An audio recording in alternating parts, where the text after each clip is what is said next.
Welcome to the One Gang Worldwide podcast, your ultimate ride into the world of motorcycles. Visit cyclesworldwide.com where we offer a completely free marketplace for everything motorcycles. Join our One Gang community where you can connect, share info, and swap stories with riders from all over the world.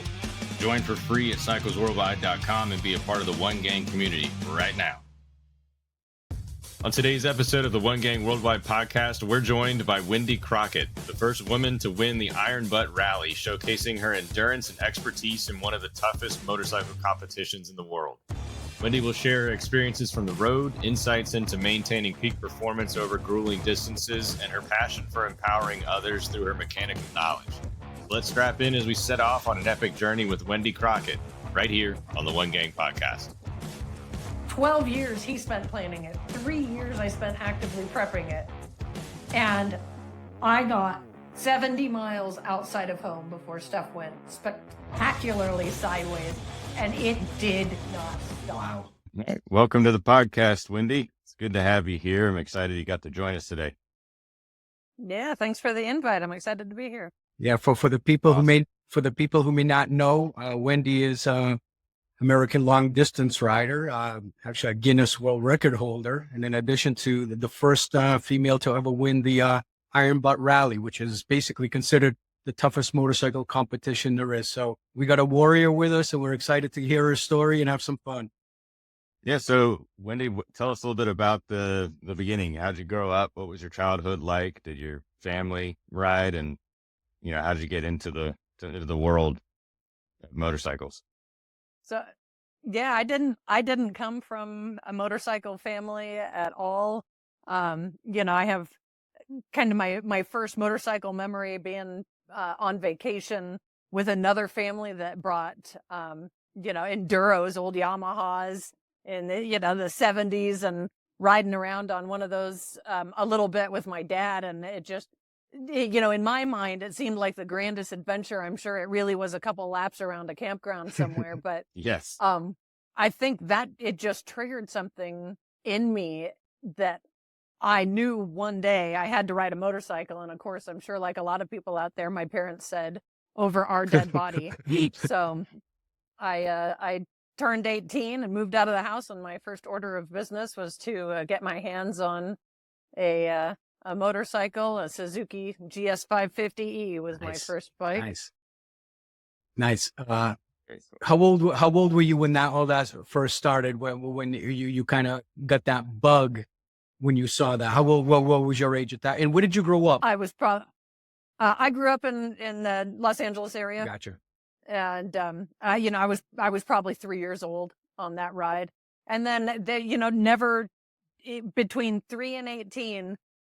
Never have any recollection of taking another motorcycle ride. But yeah, it's I like to say, in junior high school, all the other girls had the boy band pictures on the wall, and I had the Harley catalog. Nice. I had got myself on the mailing list somewhere, so I'd have motorcycle pictures up on the wall, and I just, it spoke to me in a way that I can't really articulate, but I knew it was in my future. That's awesome, man. We would have been great friends in high school, so that's for sure. So I was the same way.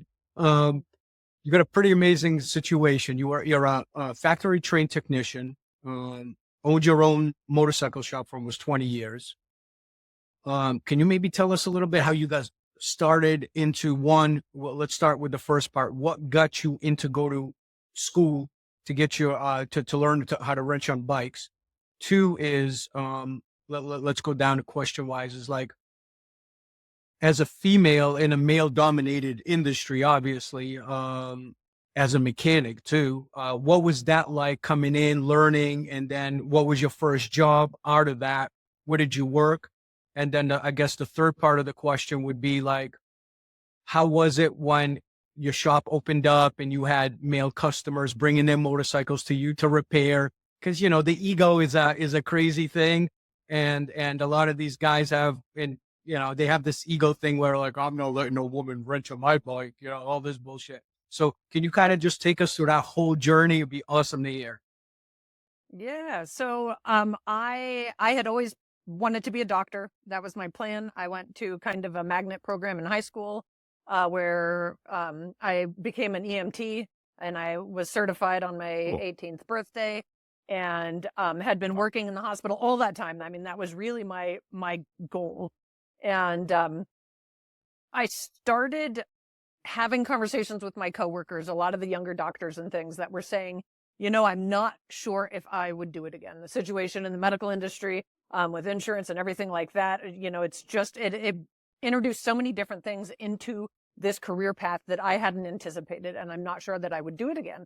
And so I really kind of started to have these doubts for the first time. And at the same time, I'm kind of growing as a motorcyclist, and I'm getting the magazines, and I'm really kind of digging this. And I start seeing these ads for Motorcycle Mechanics Institute, and I keep thinking, I just, how fun would that be to just play with motorcycles all day long? I mean, that would be amazing. That's awesome. But, I was so committed to this career path that it really was just kind of a pipe dream, silly thing that I entertained. And so as I was kind of struggling with this decision if this was the career path I wanted to pursue, I went to my college and registered for my next semester of college. I pulled out of the parking lot, and I was hit by a car that ran a stop sign. Holy shit. And Wow. I shattered my pelvis. I had a lot of pretty major injuries. They brought me directly back to the hospital that I work at. So obviously that's good fun, having your clothes cut off in front of all of your coworkers. Wow. But, I think most people, and even a lot of my coworkers, people at the hospital, just said, okay, well, obviously you're going to stop riding now, right? Like, pat, we've had our phase, and then you're smart enough to stop it. And actually, my takeaway was completely the opposite. It's like, man, life is short, and this can be taken away from you at any time. And what I really want to do is play with motorcycles all day. So I was still using a walker when I went to Motorcycle Mechanics Institute. And What'd so your mom and dad say? Like you were studying to be a doctor, and all of a sudden you're going to be doctoring motorcycles. I mean, that must have been like, what happened? They were incredibly disappointed, I will tell you. But that's what I tell people. I said, it's still because I still worked in the medical field as I was going to Motorcycle Mechanics Institute. And so I continued on doing medical related work. And I tell everybody, my patients are the same either way, just one of them complains less. Yeah. Which one? I don't know which one. It might be a tough call there. I've owned a service shop, so I know. Well, those are customers. That's not my that's true. patients, That's true. right? That's true. You're right. The bike right. sits there patiently on good the shelf point, and good lets me point. swear at it. Good point. Good point. But so school was MMI was great, and at the time I was one of only 3 girls in the school, Nice. so there was no student housing for women or anything. So I stumbled upon like an old retirement home that was for rent, that had a ton of bedrooms. So I rented this place out, and it had a huge pool and a massive garage and tons of rooms. Nice. So we had like 8 legitimate roommates and like 15 illegitimate roommates that just lived in our garage. And that was great. It was really cool. And there was really no, ego there. It was totally supportive, and that was great. So it was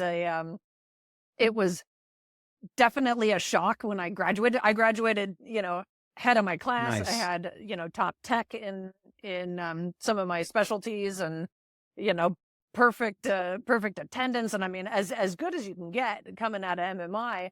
And I started applying to a lot of these jobs, and these were places that were advertising with MMI specifically looking for entry-level techs. And I would apply, with this background, and they'd be like, "Oh, that's cute. Wow. Wouldn't you rather, I have an opening for a receptionist. Would you prefer that?"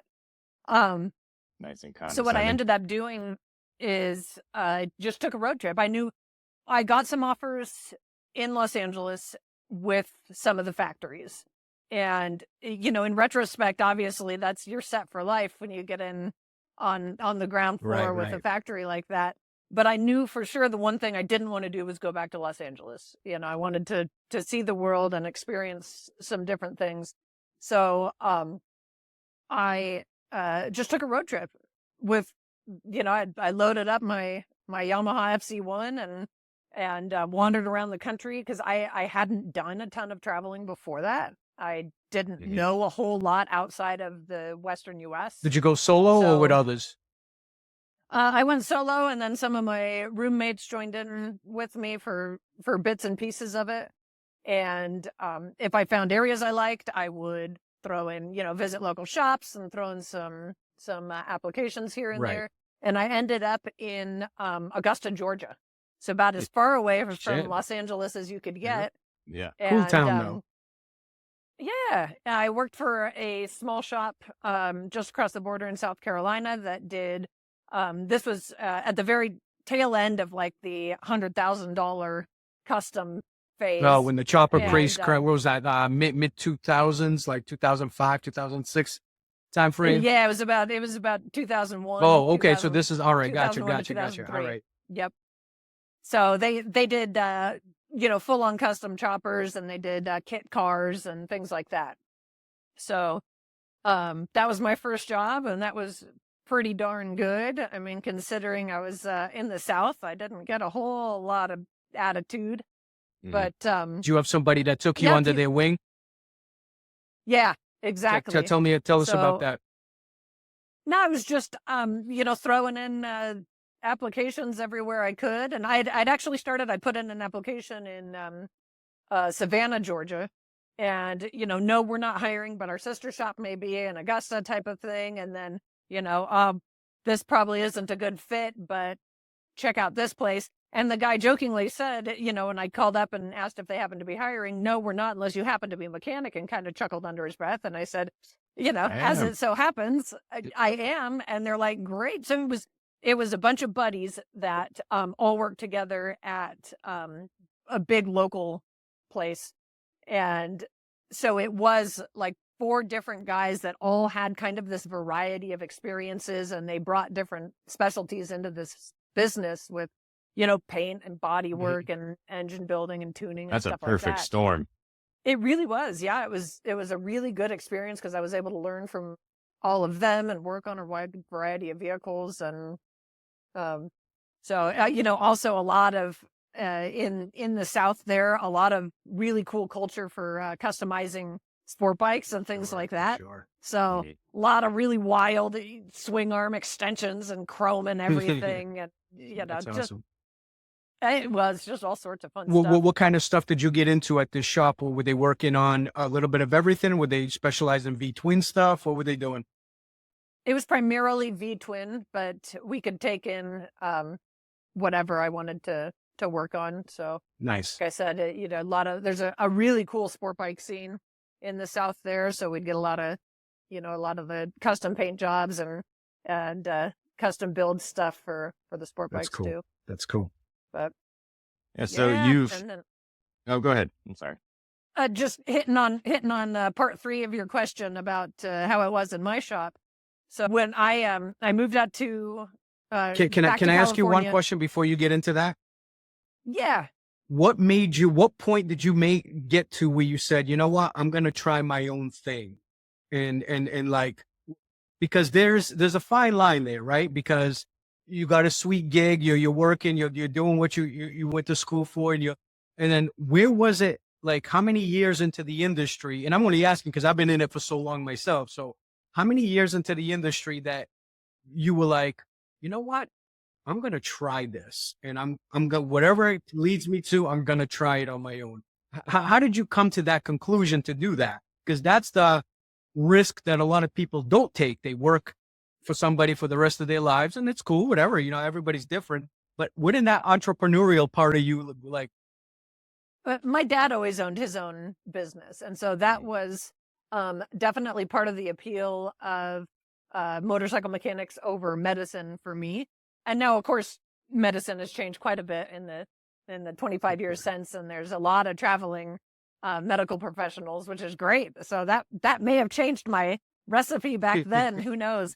But back at the time, having watched my dad have his own business, and both the struggles and the kind of freedom and flexibility that go along with that.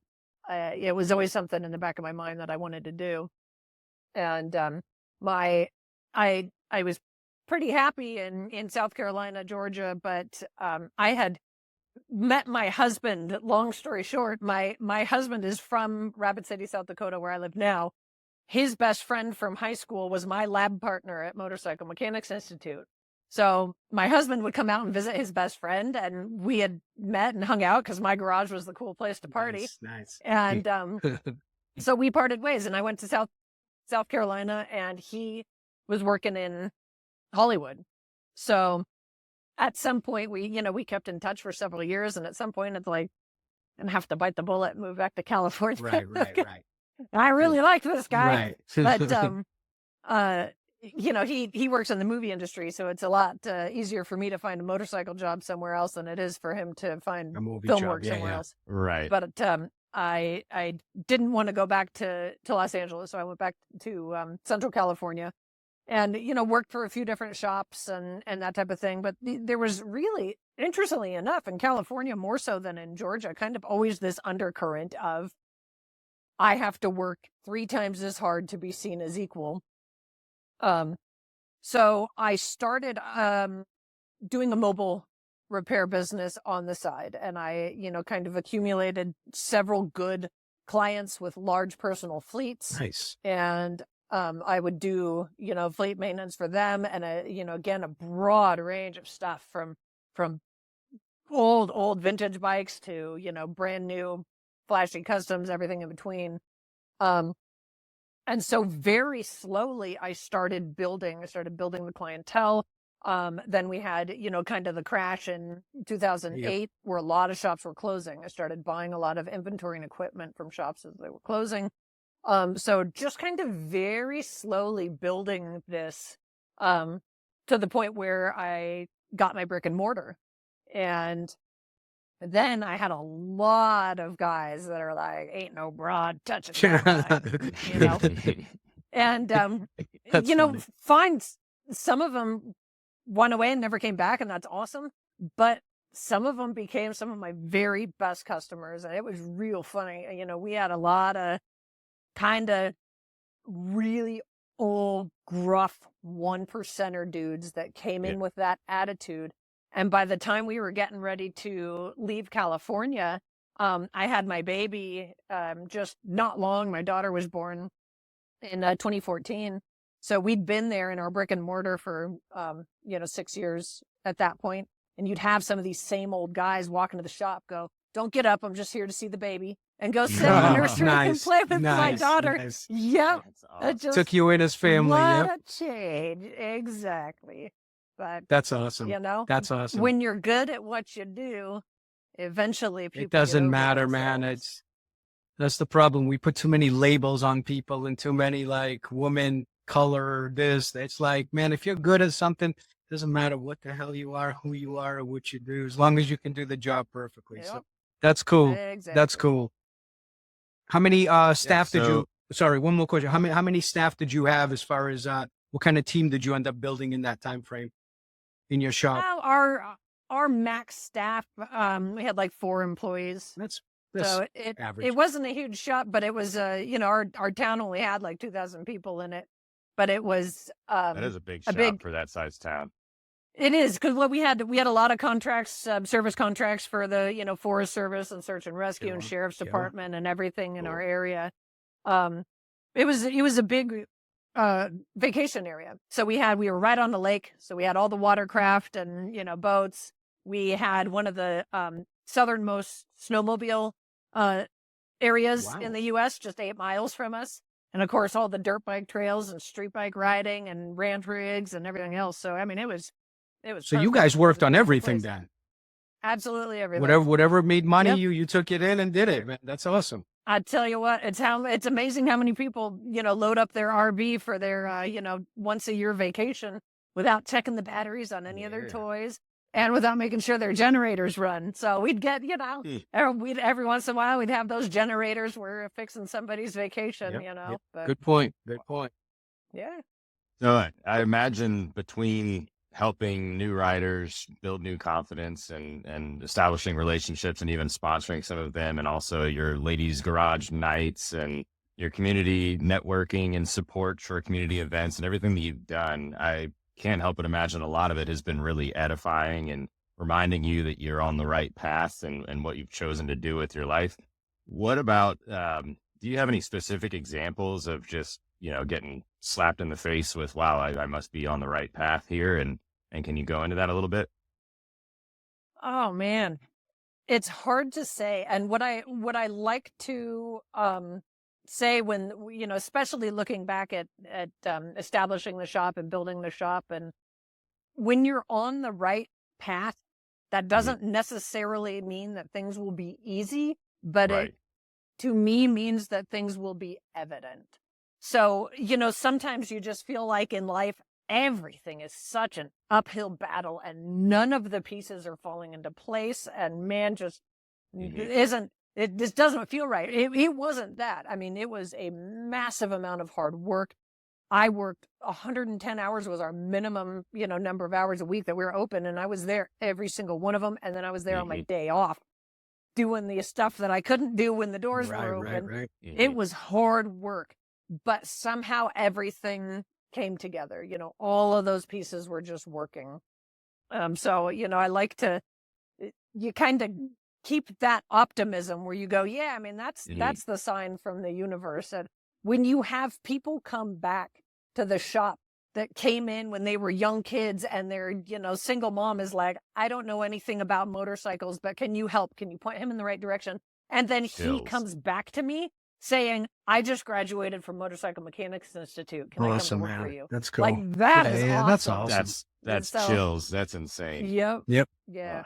That's cool. So what's this the lady riding group that you set up? Tell us a little bit about that for maybe some of the female riders who might be listening. And a lot of times, you get, I'm just being in the industry, you and I, all of us, and you get a motorcycle, you're excited, right? And then you ride the hell out of it the first couple of months. Then all of a sudden, like you're riding alone, and then you kind of put it away because you really don't have anybody to ride with.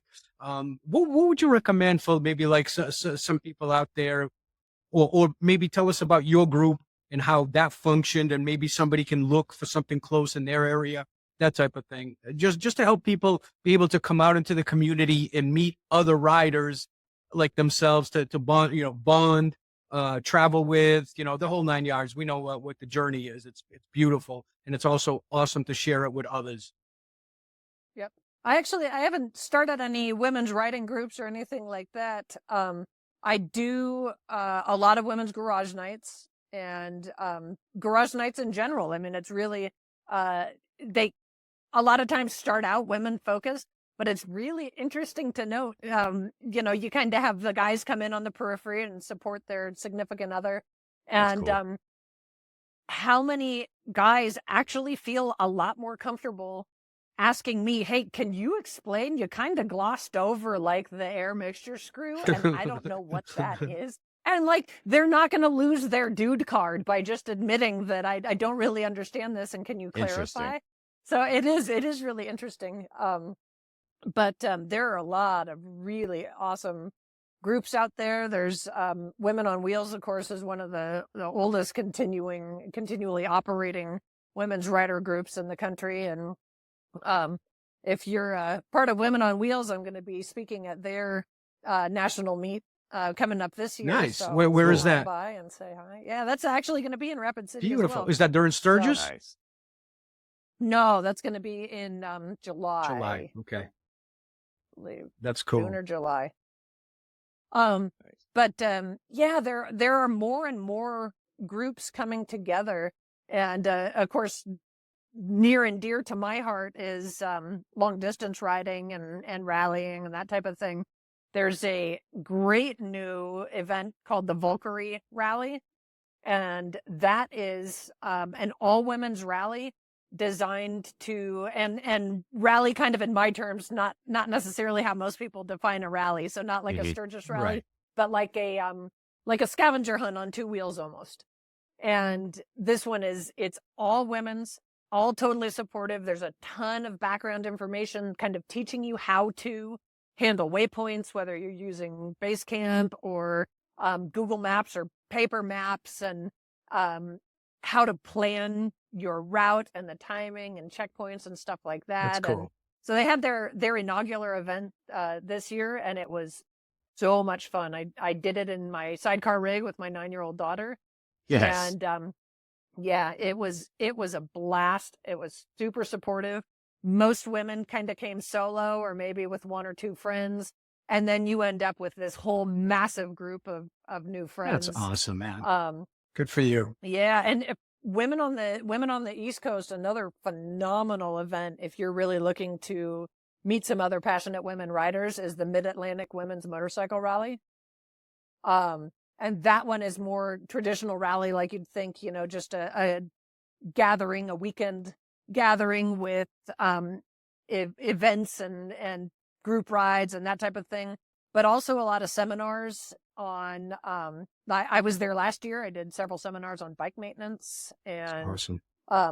Yeah, traveling and that type of thing. So there's some groups out there that are doing really amazing And we'll things. put this in the notes sections for anybody that they can go onto the podcast and see it in the notes and the websites and stuff like that to send anybody there. So we'll link some stuff to that. Yeah, great. All right. And now the question I'm dying to ask you. Well, there's actually a lot of questions, but this is a good one. All right. You are the first female rider to win the Iron Butt competition. All right. Now, if people, for people who don't know what that is, it's basically an 11-day ride, 11,000 miles. And your stopping is very, very minimal, but I'm going to let a professional tell you here. So let's do this. Tell us how you trained for it, because that is a hell of a training you have to train for your body, your mind, everything, right? And then just take us through the 11 days of riding, what was taking place, how you were feeling, to tell us how your body was reacting on certain times, everything. Just if you can take us through, that'd be awesome, because we want to live it through. I've never done it. I've read about it and I've seen it, but I would love to hear your story, because I think that is such an awesome thing that you did. Yeah, well, it really is. A lot of times you see guys say it is not possible to do 1,000 miles in 24 hours, let alone, 11,000 miles or more in 11 days. It is simply not mathematically possible. You are all liars. And it's like, well, you're not. That this isn't a sprint. It's a marathon, so nobody starts out getting on a bike and then doing an Iron Butt rally. So yes, while we can all agree that you might not be able to do 1,000 miles in 24 hours, it most certainly is mathematically possible. In fact, if you're on a 70-mile-an-hour interstate, it's less than 15 hours of riding. So really where the important thing is being efficient in your stops is where the time adds up, planning efficiently and minimizing your time off the bike. But the Iron Butt Rally is the biggest of a whole broad range of long distance rallies that range from like 8 hours long to Iron Butt Rally is the longest at 11 days. And it is basically, like I said, kind of like a scavenger hunt. You are given a list of potential bonus locations, and each one has a point value. Some of them are just take a picture of something or get a receipt from someplace. Some of them make you do things, like you have to go hike somewhere and take a picture at the very far end of a trail, or you have to take a tour at a museum, or you have to take a trolley ride across this gorge and take a photo from the middle. I mean, there's all sorts of interesting things that are required. One of them, you had to go to a nudist colony and take a picture of you sitting inside a hot tub. No kidding. So if you can imagine it, it has probably been a bonus on a rally. So this bonus list is like a buffet, and if you tried to eat everything, you would get sick. So you have to go through and figure out, if your goal is just to have fun, and your idea of fun is the nudist colony, man, that's what you want to do. Pick out the nudist colony. most events have a point minimum to finish, not a mileage minimum to finish. So your first priority is to not miss any checkpoint windows or the finish line, because that will get you time barred immediately. Your second goal should be to make a sufficient number of points to finish. And beyond that, if you can do that in significantly less miles than, the ballpark, great, more power to you. But so you take this list, you create your route based on the places you're visiting, how many points you're going to be gathering without missing your critical checkpoint windows. And where does it start? And where does it where do you start? It's different every time. I have done 6 Iron Butt rallies, and I think I've done a few dozen different rallies total. And just about all of them start and end somewhere different. Iron Butt rally starts and ends somewhere different every time. The last few years, they have started and ended at the same location within the same event, but then the next event will be a completely different location. Same thing with the checkpoints. Some of them have, 1 or 2 or 3 checkpoints going to be in completely different locations. So there's not really a way to scout ahead or plan ahead. Right. Some events will give you, like the Valkyrie rally, you get your bonus locations well ahead of time. So the idea with that rally is as a kind of training relaxed paced rally. So you're not planning on the clock. With the Iron Butt rally, you're planning on the clock. So you're given your first rally pack just a few hours before, evening before kickstand's up. So you have everybody's up all night long trying to plan their perfect leg 1. And then every subsequent leg you're getting on the clock. So every minute you spend planning is a minute you're not riding. And what were you doing for miles per day? What were you averaging? So overall, I'd have to tell you, my first Iron Butt rally, I was a bit under 11,000. Most of them have been well in excess of 11,000 since then. I think my longest, my biggest mile Iron Butt rally was probably close to 14,000 miles. Smokes. But there's like the top 20 highest mileage riders in the entire history of the Iron Butt rally. I think I hold 3 of those spots. Wow. The year I won, I did 12,999.8 miles. Ooh. And I knew, because they don't go off of your bike odo, we actually do a long test route. So you have an odo correction factor for your bike. So it's not as simple as just looking at your odo math. And so I knew I was super close to 13,000 miles. And I was like, I should do a lap around the block or something just to make sure. But I was so close to being time barred at the finish line.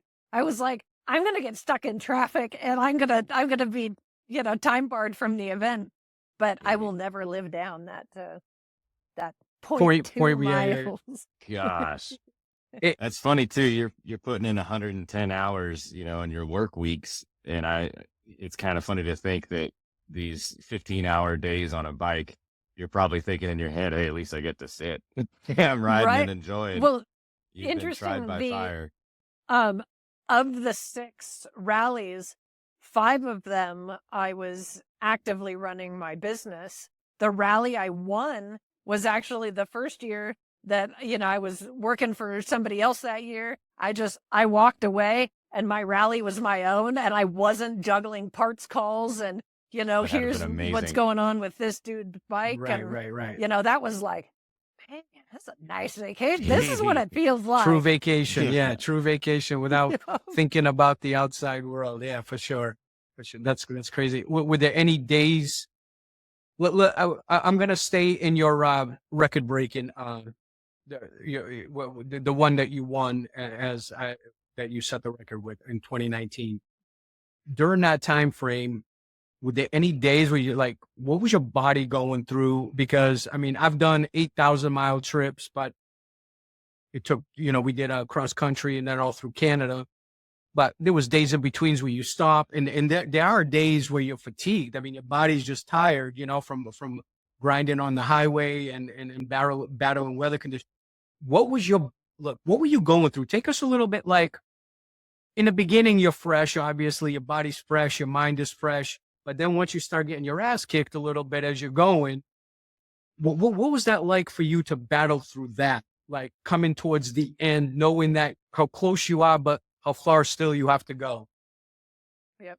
Well, this, funny thing in leading up to that rally, because I was not on my time, I was taking vacation off of work. I actually did a 1,600-mile day. I worked a full day. I left work directly from work in South Dakota, rode straight to South Carolina where the starting line was that year, which is 1,600 miles of 24 hours. That was just how I could fit it into my vacation. But, leading up to that rally in particular, I had been super duper aggressive in physical training, doing a lot of stamina work, a lot of, core work.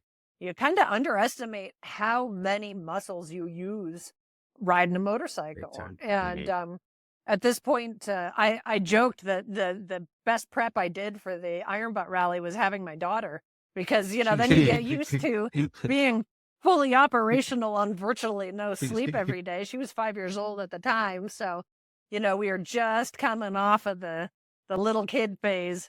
But, I would go out and I would have her in a hiking backpack, and I would go hike, a 26-mile hike. Wow. And I would do that often. I was working out just religiously every single day in town, and every single weekend we'd go hike another peak somewhere, and really focused on my diet and cutting out, caffeine and alcohol and that kind of stuff leading up to it.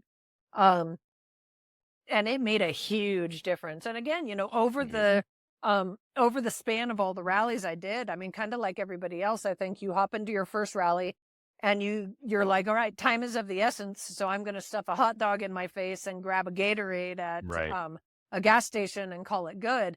And you realize just how much that screws your body up. Big time.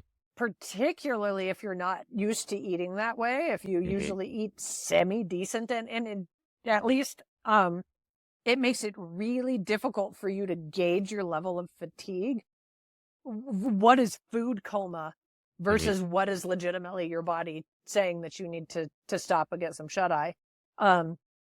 So by 2019, I carried everything that I ate with me on that trip outside of checkpoints. I carried with me. So I had full control over making sure that I had nutritious food, not a bunch of sugary stuff. And that made it so much easier. What kind of food was it? What's that? What kind of food was it? What were you packing? I do like nuts with no added salt. Nut butters. There's some good organic nut butters, like Justin's nut butter I love, that are in little single serve packs. And they've got a bit of sugar, a bit of salt, a bit of fat, but not like crazy amounts of sugar. It's just kind of a nice protein boost. A lot of veggies are pretty nice, and carrot sticks and that type of thing. Dried fruit, unsulfated, unsweetened dried fruit is really good. I like turkey jerky. It's real soft, not sweet, not sticky, not spicy, not too salty, because, you sit there and eat full salt nuts and full salt jerky and stuff like that. Your jaw's going to hurt, your lips and mouth are going to hurt. All these little things that you kind of, these tricks, 1 year you're like, man, my mouth is just burning. And next year we check that off the list, make little tweaks here and there. Something else that I really, really like is a product called Sport Tea. And it's a herbal electrolyte drink that's just, like a loose sleep tea pouch that it cold brews. So I can throw it in my hydration system and it'll cold brew, overnight or whatever, during the course of the day. And there's just, you get out on some of these days and it is so darn hot that you just cannot drink enough water to feel right, to stay hydrated. You are sweating it out so much faster than you can replenish it. And the Sport Tea has been phenomenal for that. Is it decaffeinated? yeah, there's like a super minimal amount of natural caffeine, but it's really, really minor, and then it doesn't have all the chemicals and sugar and stuff like that the electrolyte drinks have. Right. So, and of course now you've got like the electrolyte tabs, kind of just the dissolve on your Yep. tongue types that you don't even need a water bottle for. And those have been a real game changer too. I'm sure I'm not the only one that you have a long day, ride, and then in the middle of the night, you're waking up with leg cramps and everything else. And I'll toss one of those in my mouth or two of those in my mouth, and like 3 minutes later, I'm good. Good. So it's amazing. It's like, a lot of guys were carrying pickle juice for that reason.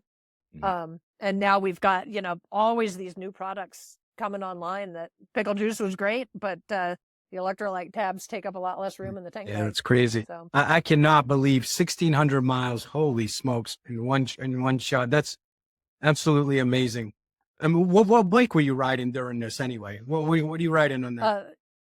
Yamaha FJR. FJR. Okay, cool. All right. Yeah. Well, say FJR, man. God bless you. Hey, you got good motorcycle. If you can do the stuff that you're doing and that's your bike, your go-to bike at all times, right? All your events. Pretty much, yeah. I did all 6 of my Ironbot rallies were on the same FJR, and so I retired it before the Guinness ride because it had 300,000 miles on it at that point. But I bought another Gen 1 FJR, and that's I'd put so much work into making it perfect that I just wanted to take all my accessories off and slap it on the new bike. I've got a lot of different bikes. I love all kinds of bikes. They're all fun. They all do something great. But the FJR is my go-to for the big mile rides. Now that said, I've done Ironbutt rides on like 103cc Chinese bike and 103cc Chinese bike. Yep. Yeah. And you live to talk about it, man. Damn, and it was in Mexico too. So I've done, lots of that, and that was one of my prouder saddle sore events. Yeah, for sure. Was that little bike? I tell people, it's funny because when you're on the big rallies and you're on a big bike, everything is about efficiency. Everything is about those minutes. You're watching that clock. You're going, okay, that took me 90 seconds to document that bonus. I got to make up that time a little bit. And how am I doing this? And how can I maximize my efficiency? And oh man, I tried to pee at the last gas stop and the gas station was closed. Guess I'll try again in 400 miles, right? You're not making multiple stops trying to take care of these functions. You get on a 100cc bike, man, and you're like wide open pinned for 23 and a half hours. And you're just like, go around, man. This is as fast like being on a rented mule. It was just, like there was something so zen about there's no making up for time, just enjoy the now. Yeah, sure. So you've got the Guinness record for longest journey within a country. And on top of that, you and Ian have ridden almost 100,000 miles between Australia, Canada, and the U.S. Can you go into the highs and the lows and what that took out of you and also what you gained from it? Good question. So we have the longest continuous journey in a single country by a team because another incredible lady, Dana Darcy, set a new solo record. Unbeknownst to us, I know, Dana and I were acquainted before, and I had heard she was doing a big ride. I had no idea she was aiming for the individual version of the same record at the same time that we were doing ours. Yep. So we started out. Ian and I actually. He is also a. So Ian, just to clarify, is my teammate that he and I set this record together. He is also a Ironbutt rider, Ironbutt rally competitor, and he and I just happened to cross paths. So much of with the Ironbutt rally specifically, there's so little time to socialize. So a lot of the people, especially when you come from different parts of the world, different parts of the country, it's like, hey man, what's happening? Good to see you again, kind of thing. And you don't have a lot of time to stop and socialize. And our path in that rally in 2019 happened to overlap for significant chunks of it, where we had big thread bonuses where you had to get 4 or 5 different things in order to claim this whole bonus, right? So we had to be sharing the road together in order to make these bonuses work. And we found, we were not a team. We didn't link comms. We weren't trying to do this, but we just found that we had that same rhythm. We were ready. We had almost identical fuel ranges, and we were comfortable kind of at the same speed. And at the time where I'm sitting there thinking, man, at this next stop, I think I'm going to take a nap. He's like, okay, well, it's been fun. I'm taking a nap now. So just kind of all those little things that kind of tick together. So we bid each other farewell. He's from Australia, and he went home, and he calls me up a couple of months later, and he goes, hey, I've had this idea I've been working on. I've been working on it for years. And I want to let you in on this and see if you're game. So he had worked out this plan, and all of his big endurance rides in North America were all on the same bike. That was a BMW R1100 RT. And it was getting a bit long in the tooth, so he concocted this idea as the swan song for his bike, as this one last big hurrah of riding in North America. And it was to visit all of the states except Hawaii in alphabetical order and document them by visiting the state capitals. What? And this is a guy that he's a country boy and does not like cities. So the absurdity Going to the capital cities. of doing the capital cities on the iron butt clock. So that means you can't sit around and wait until it's the middle of the night. I mean, like, when it's time kind of deal. So I was like, that sounds ridiculous. Let's do it. Nice. Well, that was, that was the very end of 2019. And then, of course, the pandemic hit. And he was, basically locked down in Australia. So we had 3 years to just play with this and see what we could do, throw crap against the wall, see what stuck. And we realized that it was pretty darn close to Guinness record. If we just, we add a little bit on here, nobody before us has ever held this record as a team. And I will tell you what, there is something specifically amazingly twisted about doing something like this as a team, because there's exponentially more stuff to deal with 2 people than there is with one. But Guinness said, the bare minimum is going to be based on the existing individual record. And so that at the time was like 72,000 miles. And so we said, okay, well, we'll build this up, get to the 72,000 mile mark. Well, then, the pandemic drags on, and we say, well, I have a buddy of mine, Dave Barr. I don't know if you know him. He is phenomenal. Multiple world record holder, double amputee. He's ridden his Sportster around the world several times with no legs. Wow. And his round the world record was right about 83,000 miles. So we're like, how's about this? We build the ride up even more. We'll do 83,000 miles as an homage to Dave. We will finish the ride at Dave's place in California. It's going to be awesome. It's going to be perfect. What could possibly go wrong? And just because we had never actually ridden together as a team on purpose, we decided we would execute the same idea in Australia, that being visiting all the Australian states in alphabetical order as well. And so that would be our big shakedown, make sure that we could ride together as a team on purpose, kind of make sure that all of our meticulous planning documents, we had all of these spreadsheets worked out that'll took into consideration like the actual speed limits on the road and, delays for fueling and that type of thing and rest. And so we could kind of plot our way along and make sure we're still on track. Because part of the fun on both of these things is Tasmania is an island. You have to take a ferry to get there. That's a 20-hour round trip ferry ride. Wow. And Juneau is inaccessible by roads as well. That's also a long ferry ride. So, we have to make sure in the middle of these rides, we've got these big pivot points that are immutable. So you have to make sure that everything's really spot on. So finally, I wonder. Oh, go ahead. Finally. Yeah, we were able to. We actually tried. We had enough spare time on our hands that we tried to make Hawaii work. And man, there's a lot of pilots in the iron butt world. We're like, who do we know? Fly our bikes to Hawaii in the middle. But maybe next time. Yeah. So, So if you're going alphabetically, it's by state, not by capital. correct. Right?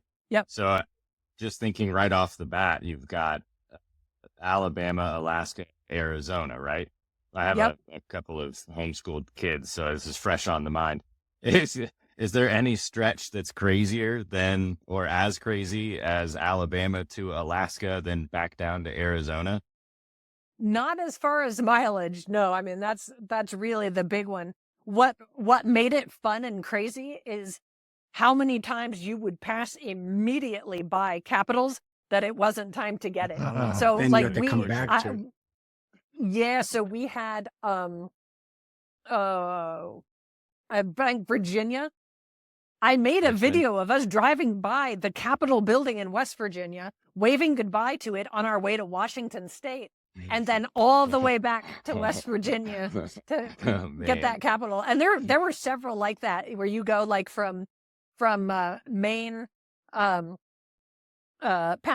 the Capitol in Boston down to Maryland and then back to Boston. So, but I think, the Virginia, Washington, West Virginia was probably the craziest. Any crazy story through a state that like you were like, holy smokes, this is something to write a book about?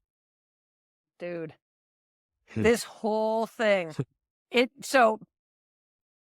12 years he spent planning it. 3 years I spent actively prepping it. And I got 70 miles outside of home before stuff went spectacularly sideways, and it did not stop. Wow. So I had planned to leave, whatever day, March 29th or whatever. And the day before that, every single person in my family got viciously ill with like norovirus, except me.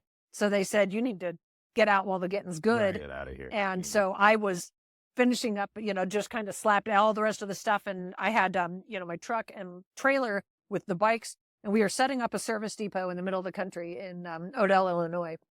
And so, I'm trailering the bikes, all of our tires. We were doing all of our own maintenance, all of our tools, all of our service supplies, all the snacks, and, like a small convenience store worth of stuff. Absolutely everything we could do to prevent wasting time on the road, we would have set up at the service depot. And so I finished getting all packed up. I hit the road 70 miles outside of home. I hit a deer, totaled my truck.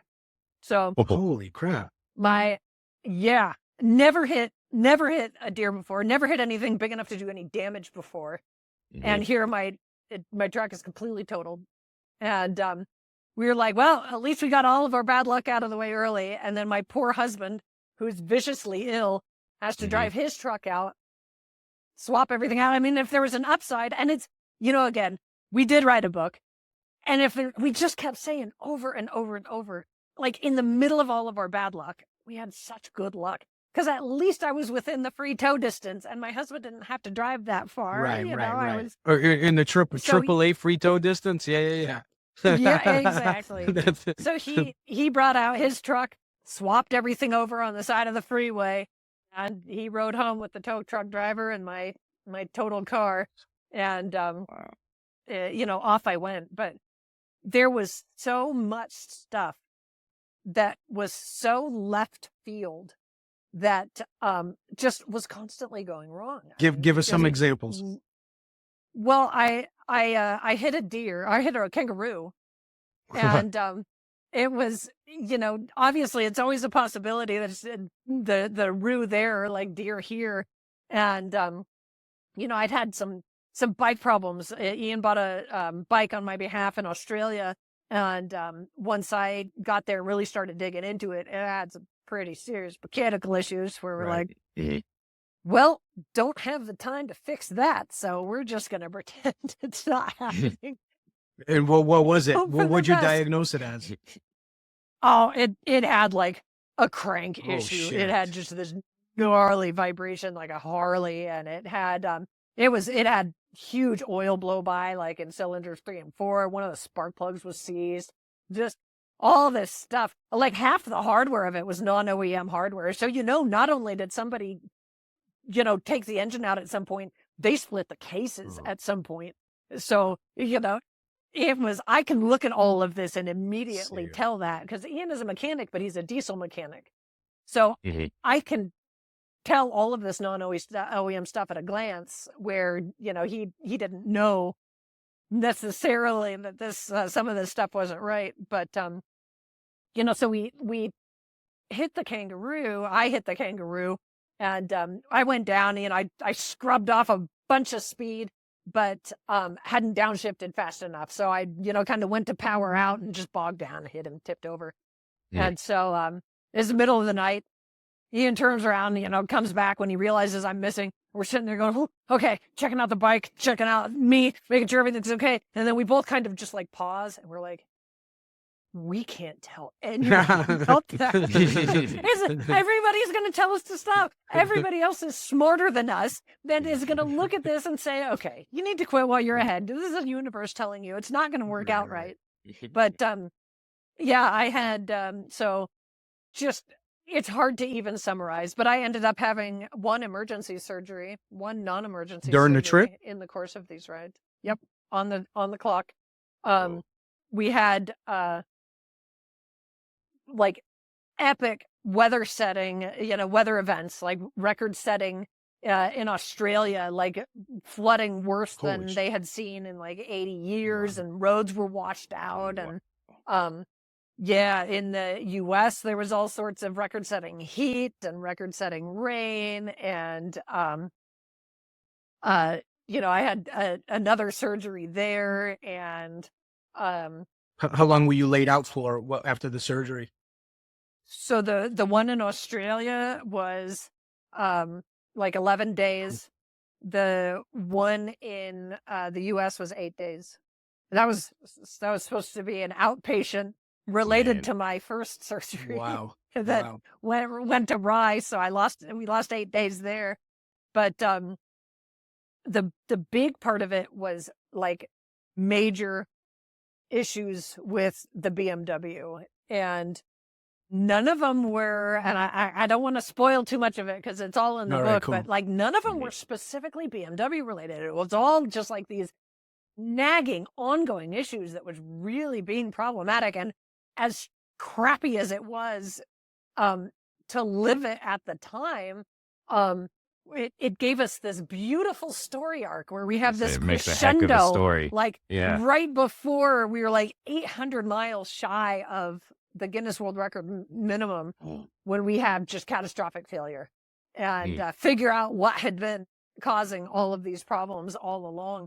But then, even aside from that, like I had all the health problems and animal strikes and everything else, and Ian had all of these left field mechanical issues where like he had something thrown up off of a truck that hit his bike, broke the bottom of his fairing off, darn near broke his foot, broke his shifter pivot clean off the bike, peeled open his exhaust like a can opener. I mean, just all this stuff. And it's like, now granted, this was over 100,000 miles, but it's like, how could so much stuff go so wrong so reliably, like every 72 hours? And the beautiful part is, and this is the winner of it all, is that the both of you are still here to talk about, even though it was crazy at the time, and you figure like how much more shit can happen at this point in time. And now you look back at it, and it was probably some of the greatest days and moments of your life. Yeah, not the surgery part, of course, getting ill or anything, but just dealing with issues and problems as they arise without you even expecting anything. So that's half the battle. So that's awesome. That's awesome. How many total days for the 98,000 miles? The whole trip from leaving for Australia to coming back was 6 months. 6 months. The 80, and now the Guinness mileage only accrues the miles that we were actually riding side by side. So it doesn't count when he was on a tow truck and I was riding by myself or, that type of thing. But that was 119 days was the 80,000. Wow. 119 days. That's incredible, man. That's incredible. It wasn't, we were aiming for the whole thing was supposed to be at an iron butt pace, being 1,000 miles a day. And our average moving day, we lost 51 days to health and mechanical related catastrophes. But our average moving day was like 11,088 miles or something like that. But our overall average was like 674 miles. Okay. The way it broke down. So typically Guinness will have like a representative verifying the record. How did that work as far as reporting or what was that process like? So it doesn't work quite the same way for epic journeys. And a big part of the Guinness World Record is, I guarantee you, somebody out there has done something bigger than this. I know for a fact somebody, for the solo record, that there are people that have done bigger things than that. The big thing of it is the documentation to their satisfaction is really what it boils down to. Gotcha. So, okay. It is a matter of, they wanted like a minimum of 10 minutes of video every single day. They wanted pictures of you in front of noteworthy landmarks. You have to keep a travel log. You have to have, each one of us had a tracking device. I carry an InReach and Ian carries a Spot. So we have our map that's then broken down into KML files that they can extrapolate, all of your time and speed and distance data from that. And you have to have witness statements. And so it really is, oddly enough, less about the ride itself and more about documenting it to their satisfaction. Gotcha. Would have been much easier to have a guy in a car behind you. Yeah, right. Yeah, just to have somebody. What we actually ended up doing, because it was supposed to be so time intensive just to execute the ride, and we didn't have a bunch of time to be doing this kind of stuff. Is we got dash cams, and I got from a company called Innov. They have the K5 dash cam.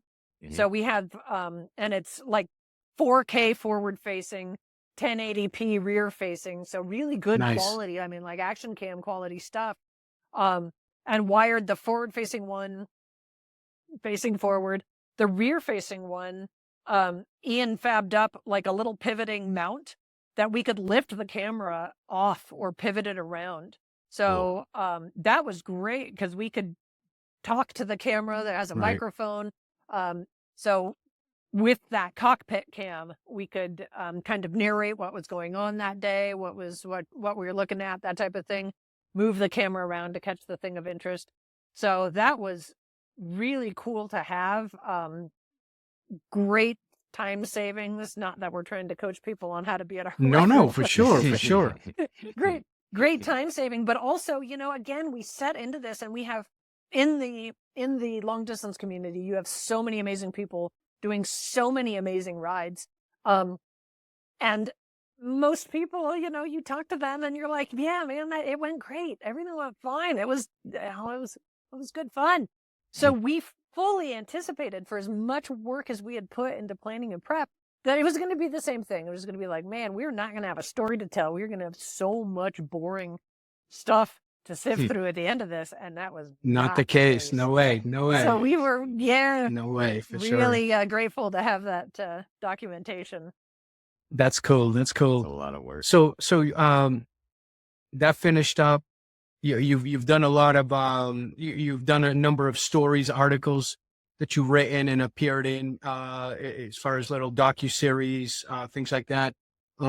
What's currently what are you doing? I know you're in the process. You guys are in the process of finishing the book, or is the book finished?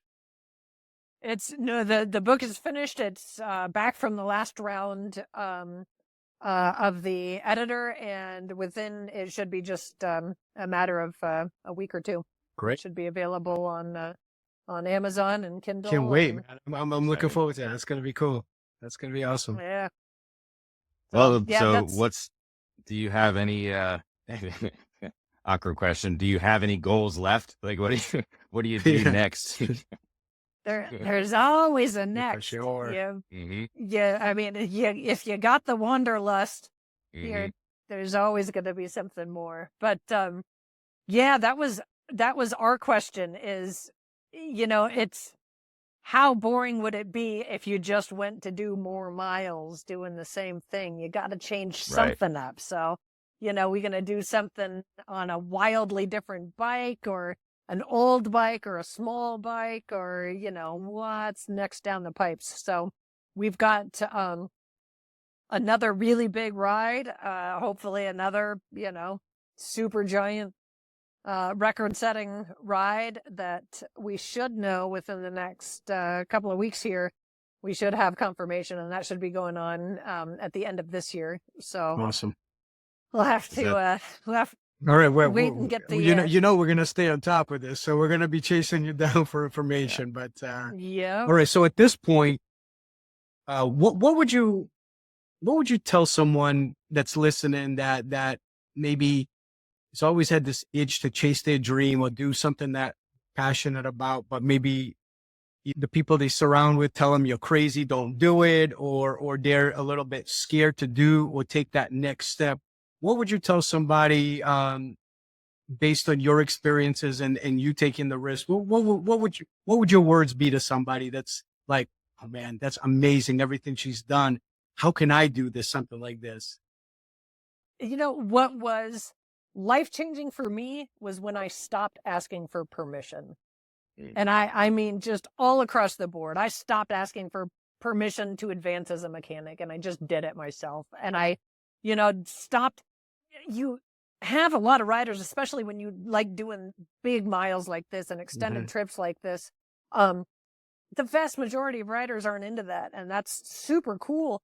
But I kept finding myself going, all right, guys, I mean, come on. I mean, like I said, kickstands up at 8 a.m. and, it's noon and you're still packing. Let's go make this happen.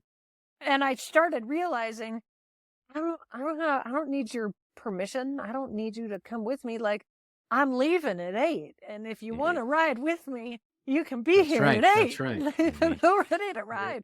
And so you start doing those little things on your own, and you start realizing, maybe I can do this. And that doesn't mean necessarily that you're a mechanic and you can fix all of your problems on the side of the road, but, have a basic understanding of what you would do in the event that something goes amiss. And that, for me, is like carrying my spot tracker. My husband likes riding. He doesn't like riding quite The distance, that same big mile extent that I do. And he is my biggest cheerleader, but, carrying my spot tracker, my InReach, he can track me in real time. Nice. If something goes wrong. Cool. He can follow along and know what's going on. Have a way, if you don't have a way to fix your bike, if you're, there's only so many things you can fix on the side of the road. Know how you're going to get your bike towed. Know what your towing limit is like. Do you have the free one that comes with your AMA membership? That's only going to get you like 15 miles. So should you upgrade that? Should you look at a different company? That type of thing. Make sure the company hauls motorcycles, because not all of the basic towing does. Carry the basic things. Know how to plug your own tires. Carry a tire kit, and don't assume that you're going to know how to use it. Have a way to pump your tire back up. Just the basic things to keep you sufficient on the road, to minimize your time sitting on the side of the highway. The other really big one for me is what happens if something goes wrong. And that, ask yourself, even if you ride with buddies all the time, how many of your buddies know what medications you take, or your medical conditions, or Great what your point. surgical Great history point. is like, that type of thing. No matter how close they are to you, there's always going to be things that will be pertinent in an emergency that you don't want people guessing or trying to get a hold of your significant other. So I have a lot of medical alert things, and now QR codes are the big thing. So I have one on my watch, and I don't have any like major crazy stuff going on. But just in case, like anybody just else, in case. Yeah. just And they in know your case. blood type, have- right? They know your blood type. They know medications you're on, things of that. And of course. Precisely. Awesome. I've got a QR code on my helmet. I've got a QR code on my bike. I have tabs on my jacket and on my boots, because you never know what is going to become damaged or separated from you. For sure. Of an accident. The more opportunities you have to make that information available, so they know how to get a hold of my husband, and they know that really time critical stuff. And again, that's probably coming from the medical part of me still in my background, is make it easy for them to help you in the case of an emergency. As far as the having a tracker, something like that, there's phone trackers that are fine. You have, Bobular and a couple different ones like that. But in the case of a real emergency, if you're out of cell zones, if you're going to start taking longer trips, something like the InReach or the Spot gives you satellite-based emergency response. So you don't have to have cell service. You can press SOS and have emergency response. I can, and I have had issues outside of cell service that was not an emergency issue, but it would have become an emergency if I didn't get help.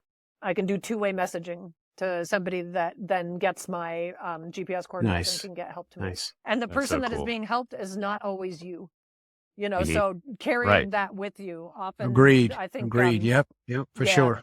I saw a statistic that a big chunk of the times that SOS is activated on those, it's helping somebody other than the subscriber. Yep. So, good point. You think about some of these things and make some of these basic plans. Don't just head out with the she'll be right mate attitude. In Australia. Have some basic plans in place for what to do and how to handle yourself, and then just get out there. It's a big world. I imagine you've got enough to create an entire additional book, but in the current book, do you have a chapter or two that goes over the planning aspect? Because I'm sure there's so much to go over that people just don't think about.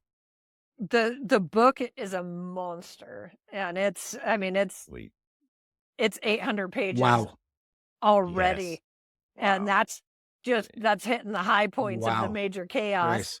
But we do go over we give you we don't get into like really fine detail of the actual spreadsheet route planning, that type of thing.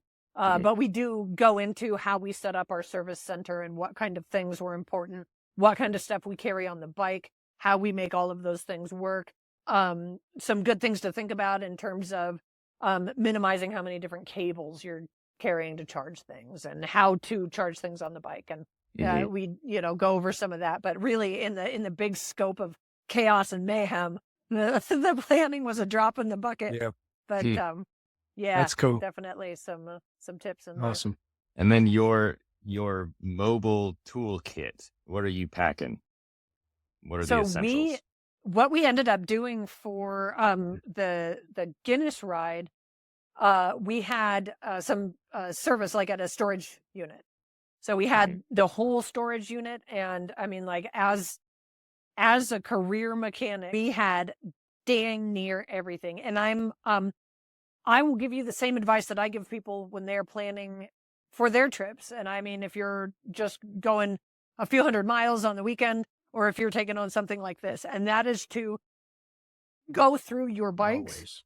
I did the prep on his bike and the prep on my bike, and I will preface this by saying that the thing that went catastrophically wrong on his bike was not something that I touched or screwed up in any way, shape, or form.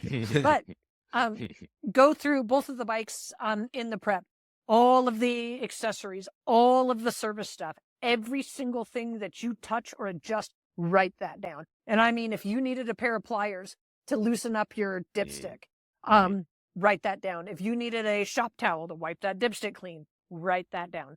All of the basic little things like that, make a note. And a big part of the reason is, unless you're riding a brand new bike with zero accessories, chances things get changed. You may be riding a metric bike and have accessories with standard hardware or vice versa. pieces of hardware get changed over the course of the bike. So you might think it's a 12 mil head and it's actually a 13 now. So you don't want to get stuck over something silly or, getting your axle nut loose. Are you taking a long enough trip that you think you're going to pull into cycle gear and have them, they make you pull your wheel, and that's part of your game plan. And you get there and you realize that you can't break your axle nut loose with a half inch. So write all these cycle gear makes you take off your own wheel. Yeah, they don't do Really? they don't do the full service thing. They do just carry on wheels. So if you're on the road, you need to have a way to pull your own wheel. Got it. Got it. Any other shop, if you're cheap like me. Yeah, no, I mean, shit, to do what you do, to do this type of stuff, there's a lot of money that goes into it. I mean, good God. I mean, to be able to survive with that period of time, I mean, it's strictly your funds that you're living. You're not working in that time frame. So yeah, of course. So that's exactly what I did for us. Is in the prep of that bike, I wrote down every single thing we used. So every single feeler gauges, for checking valve clearance, and all the different glues and zip ties and Permatex and specialty filters, and the BMW takes special spark plug socket, and every single thing. And the thing with the FJRs too is that it's not like it's a big ultra classic Harley Davidson where it's got that big tour pack in the back and you can fit out. I mean, you really have to, the amount of stuff that you pack, right? For just between food and gear and tools and everything, all your little extra necessities. Shit, man, you were tight, huh? That's like serious packing. And you got to take that off every day and then you got to put it back on. So here's how that worked. Is all of our major stuff that was slated for our service days stayed in storage. So the stuff that came with me on my day-to-day kit, I mean, it's still probably a 15-pound kit, but that's the tire plug kit and the compressor and, 2 compressors, because those have a, short service interval before they start burning up. All the, basic wrenches and tighten up the accessory stuff that gets loose and that type of thing. And then, the food and like Ian literally had a pair of shorts, a pair of thongs, and a toothbrush. The only thing he carried with him. And, I had a couple of t-shirts and like my heated vest, but very little. I mean, most of it was really for the tools and the important functionality stuff and our food. But almost nothing came off the bike because we would sleep rough most of the time. Got it. We were just, sleeping So in the soft strictly grass riding somewhere. then, right? I mean, this is strictly enjoy. This Strictly isn't riding. pulling in, relaxing, going to check out the city, having lunch, doing your walking around, get a good night's sleep in the hotel, and come back. I mean, this is just grind. Not unless we're waiting for parts. Right. So that was the time you took. That your rest was really when you got sick, and then waiting for parts with his bike and doing the stuff that you did. That was the time you caught up with everything. Wow. Yeah. Whew. So Did you have the luxury of space at any point to have any kind of ice or a cooler? So what we did, eventually, and this is, again, it's the difference. Normal riding you look at as a, sprint, and the Iron Butt Rally is a marathon. Well, in the context of this, the Iron Butt Rally is a sprint and we were on a marathon. So we found over the, several months that some of the things that worked really well for the Iron Butt Rally were less good for the super long. So what we ended up doing, we both carried our laptops, and it allowed us to use our spreadsheets and fine tune the route and stuff as necessary. And then we decided that there were some of these things that were expendable. We ended up ditching his laptop, and as we got later into the summer, some of the heated gear and things like that, and made room in his, he has a Pelican case on top of his fuel cell, and we turned that into a big pantry. Nice. So then we had, a little bit closer to fresh, good food that we can always have in a pinch. Because a big part of the problem is when you're trying to maximize, when you sit down and have a meal, you're tired. Mm-hmm. So if we wait to eat until we're tired, all the restaurants are closed. Right. You know, any place where you're going to find something optimally nutritious. And a lot of the truck stops have a lot better nutrition, you know, options now than they used to, but not always. You can't always bank on that. So we set up what we called our Pelican pantry, and we had, you know, like some tortillas and then like pouches of the, you know, chicken and tuna and stuff like that, and pickles and some fresh veggies and, you know, some mustard and stuff like that, just so you could put together something that was like crunchy and yummy and, you know, between meals that felt like it had, you know, apples and keep your body moving. Yeah, for sure. Exactly. Did you do hydro backpacks for the ride, or what was your water situation? We both have hydration systems that stay permanently on the bike. So I have two big, I think they're like 2 gallons each, 2.5 gallons each on my bike. So I have like 5 gallons of water, and those things are great. And is that with the tube coming up? So as you're riding, you can just drink anytime you want, right? That's cool. Yep, exactly. That's awesome. Yeah, it's a bummer on your back. I mean, on your back is certainly better than being dehydrated by a long shot. Sure. Right. But you know, over a long trip, it does get sweaty and uncomfortable. So, yeah, that's nice. It's nice to have something that holds. And I've got camelbacks. I use them for a lot of things, but for this type of riding, it's good to have something that'll hold ice for a long time. And because, you know, even Ian, the pouch that he used was a like an MSR pouch that I call it his solar shower. It's a black pouch, which, you know, he doesn't mind. He has always said, you know, drinking tepid water on the Ironbot rally, it's only 11 days. You can tolerate anything for 11 days. Well, over the course of 6 months, I mean, it gets really wicked hot and really unpleasant. So, you know, that was another thing that, again, your scope changes when you're 3 months into this thing, and you need to start making some changes to stay comfortable and stay hydrated is so important. So we're about to go into the speed round, but you just mentioned comfort, and I have 2 more questions for you. Do you have any comfort tips for the average rider that may not consider it, you know, just top of mind things, whether it's weather or physical comfort in, you know, heat or external elements? What are the pro tips that you may have?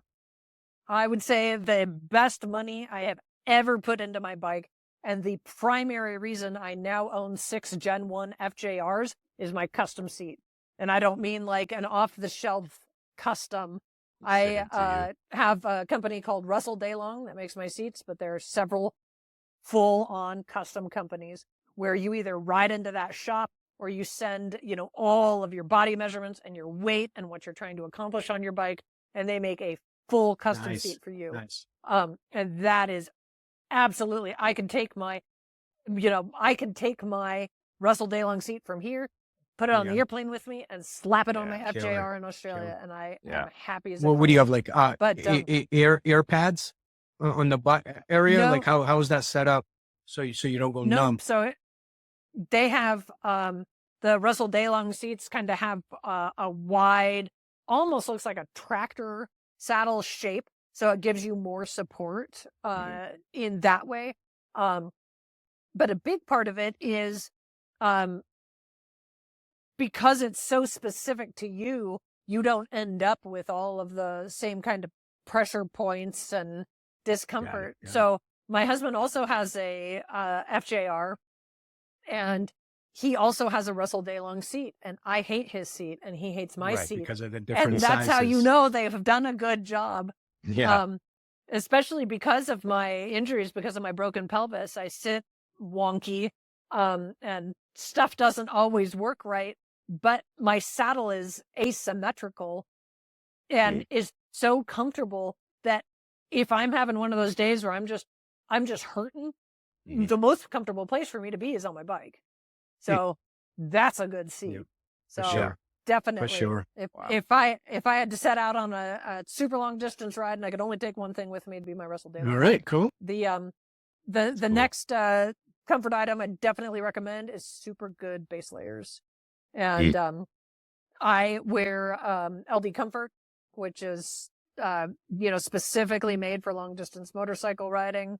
And it's, good base layers are going to be definitely more expensive than your standard underwear, but it makes a big difference when it's wicking that moisture away from your skin, and it moves in such a way that doesn't give you, pressure hot spots. And one of the cool things about LD Comforts too is it's also good for cooling because of its wicking properties. You can wet your shirt, and it's amazing how quickly you get dehydrated when it gets hot. People tend to open all their vents and take all their gear off, but when you're exposed to the sun, it's even worse. It dehydrates you really quickly. Yeah. So with my LD Comfort gear on, I can wet my gear, zip up all my zippers, and kind of get a swamp cooler air conditioning through the sleeve of my jacket. And it's amazing what a difference. No, it's true. It's us living in Florida, when you ride in the summers, you got a hot running motorcycle on top of 100-degree weather all day long, humidity. Long sleeves covered, all the time, because when you don't, you realize how much more quickly fatigued you get as far as the heat, how it just kicks your butt. Yeah, for sure. We'll add links to all this stuff too for people who want to check it out. Awesome. And then so summertime, it's getting hot, you brought heated gear with you and you want to ditch it and you're 10 states away from home. Do you mail it back home, or what do you do with that stuff? No, I mean, like what I would do on the Iron Butt Rally, or what we did here, is, you just pack it away in the saddlebag. There's just room for it there, or leave it in storage. Not actually like getting rid of it. Gotcha. We'd leave it in storage. Different layers. You bring a couple of different layers with you based on the weather. So. Yeah, exactly. But I do highly recommend mailing stuff home, because I guarantee you 112% of people that are heading out for their first giant road trip are bringing way too much stuff. Too much, yeah. Yep. So the post office is your friend. Mail home all that extra stuff you don't need. Go buy that. If this is a once in a lifetime trip for you, buy that souvenir that you just love and is going to remind you forever, ever, and mail it home. So, yeah. All right. So one more question before the speed round. So besides the new book, and we'll make sure we highlight that too, so people can find it easily by the time this releases, hopefully it's live. Where else are you active as far as where people can find you? Are you posting a lot on Instagram, YouTube? Where can people find you? Not doing a lot of social media at the moment. We have our new website getting ready to go live for the book, and that is pushingmiles.com. Pushingmiles.com. Yep, which is also the name of the book. Cool. And then, not the .com part, but Pushing Miles is the name of the book. And then through that website, it'll have links to our newly formed social medias and stuff like that, and links to our future adventures. Excellent. So excellent. Nice. As soon as we're ready to announce, and it should be really soon now, our next ride, you'll be able to follow along as we prep for the ride, and we're setting up the bikes for that ride. Great. And very cool. Follow along. And we're going to have you back we're going to have you back after you come back. So from the ride, in addition to definitely help promote the book also. So all right, you ready? This is the fun part of that. I mean, I know you've talked a lot, probably thirsty. Going to do a quick 2-minute on the clock, 15, 16 questions right around there. Just have fun. Whatever you think of, you just let it out. Ben, you ready, my man? Yep. All right. And go. All right. Best motorcycle built, past or present? Oh, probably the Britain. Which one? Britain. Okay. Best place you ever rode to and visited, city, state, or country? Probably the Great Australian Bight. Fuel injected, carbureted, or electric? Ooh la la, all of the above. Okay, all right. Can't argue with that. Favorite style motorcycle, cafe, sport bike, cruiser, or other? Again, all of the above. If I had to pick one, it'd be sport touring. Sport touring, okay. There's no bad No, bikes. there isn't. I agree. Favorite cruising speed, 40 to 50, 75 to 100, or 100 plus? 75 to 100. 75 to 100, yeah. So you're a highway rider, man. That's what that tells us. Favorite riding road, curvy, straightaway, Trails, dirt, or scenic? Curvy. Curvy. Yeah, beautiful. Favorite motorcycle movie of all time? Oh, Why We Ride. Oh, great one, yeah. Favorite book you ever read? Oh my goodness. That one I can't pin down. I've got too many. Okay, fair enough. Who was your hero growing up? It could be anything, sports, music, anything. I was never really like the hero worship type. I didn't have They never looked up to somebody Yeah. like that is cool. That you as a grown up, my hero was probably Dave Barr. Dave Barr, okay. All right. Cool. He's awesome. Yeah, read Dave Barr's book. Is going to be one of my top 3. So that's 2 birds with All one right, stone. cool. That'd be awesome. Amazing guy. If you can meet one person to sit down and have dinner with, past or present, who would it be? Oh my gosh. Maybe Burt Monroe. Burt Monroe. Very cool. One law you would change if you were a president to help the motorcycle community. Lane splitting for everyone. Everybody says that. That's so funny, man. All right, cool. Go-to alcoholic beverage. Oh, it depends on the day. I mean, whiskey. Okay. If we're yeah. Whiskey's always a good one. Go-to I like a go-to good ice cream whiskey flavor. Oh, yeah. sour. Peanut butter and chocolate. Good one. All right. Nice. All right. Outside of your husband, who's your all-time favorite crush? I'm gonna say same thing with hero worship. I was never really one to have, the crush on. All right, people. we can I'm gonna have had- to abstain from that one. okay. You had the posters of bikes on your walls. Yeah, in your yeah. room. Exactly That's right. I'm gonna say it's the 1994 Harley Harry. Yes. Nice, Yes. Last meal ever. What is it? Oh, I'm gonna have like a big old juicy steak with a nice crust on it, like Yeah. USDA Nice, prime dry The age. best. Yeah. The best. That cut? that will definitely. Oh yeah. What kind? What cut? Ribeye, strip, what are you, filet? There's in a place in the little town I lived in, Central California on the coast, there's a place that had what they called a baseball steak. And it was kind of like a big fat filet type, Yeah. but more flavorful than a standard filet. So I Yeah. maybe a baseball steak. Nice. Yeah, All right. nice. All right. Cool. Good. Well, listen, we just want to take the moment to thank you so much for giving us your time, coming on the One Gang podcast. Ben and I, speak for myself, definitely had an awesome pleasure meeting you, hearing the stories, man. It's very inspiring. Doing trips myself, to do what you do, I can't even imagine the type of physicality and mental part of this that it takes to be able to get through the journeys that you take yourself. So absolutely incredible. We're honored to meet you, and keep up the safe journeys, and keep telling the stories, man, because we are totally excited to hear them. We can't Yeah, wait, awesome. Wait Thank to you guys read for having Pushing me. Miles.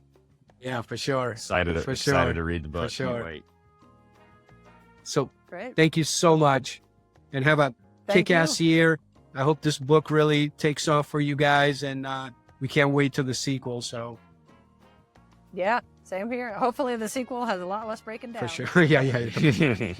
What do they say? It's the journey, not the destination, right? So, Adventure is what happens when things stop going to plan and you still find a way to go that's on. right. That's right. That's awesome. All right, and we'll leave it off at that. All right. Thank you so much. Have a great rest of your week, and we Thanks, will you too. stay in touch. Okay. All right. Yep. Sounds All right, thank you. Thanks, Wendy. Take care. Take care. Bye.